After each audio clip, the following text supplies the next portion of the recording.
ঢাকা মহানগর দক্ষিণ যুবদলের নেতা এম.এ. গাফফারকে কারাগারে পাঠিয়েছেন আদালত।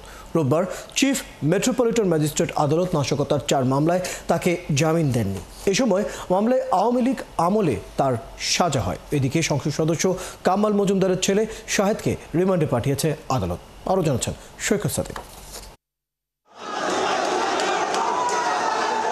স্বৈরাচারী আওয়ামী লীগ সরকারের আমলে বাসে অগ্নিসংযোগ, ভাঙচুর সহ নাশকতার অভিযোগে ঢাকা মহানগর দক্ষিণ যুবদলের সিনিয়র যুগ্ম আহ্বায়ক এম.এ. গাফফারের বিরুদ্ধে মোট 85টি মামলা দায়ের হয়। এসব মামলায় 4টিতে সাজা পাওয়া এই নেতা রবিবার ঢাকার মেট্রোপলিটন ম্যাজিস্ট্রেট আদালতে আত্মসমর্পণ করেন।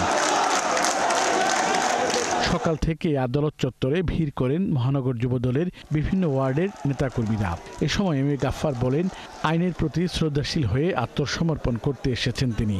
4টি মামলা 10 বছরের সশ্রম কারাদণ্ড দিয়েছে। তাই এই অন্তর্বর্তীকালীন সরকারের কাছে বিনীত অনুরোধ করছি যে আমি যেন ন্যায় বিচার পাই, সেই ন্যায় বিচারের লক্ষ্যে আমি কোর্টে আত্মসমর্পণ করছি।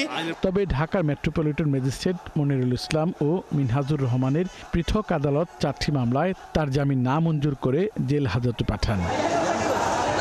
এদিকে সাবেক শিল্প প্রতিমন্ত্রী কামাল আহমেদ মজুমদারের ছেলে শাহেদ মজুমদারকে সন্ত্রাস বিরোধী আইনের মামলায় 5 দিনের রিমান্ড মঞ্জুর করেছেন আদালত। আর সাবেক আইজিপি বেনজির আহমেদের সঙ্গে অর্থ পাচারে সম্পৃক্ততার অভিযোগে যুক্তরাষ্ট্রের নাগরিক এনায়েত করিম চৌধুরীকে 4 দিনের রিমান্ড দিয়েছেন মহানগর দায়রা জজ আদালত। সৈকত সাদিক, 71, ঢাকা।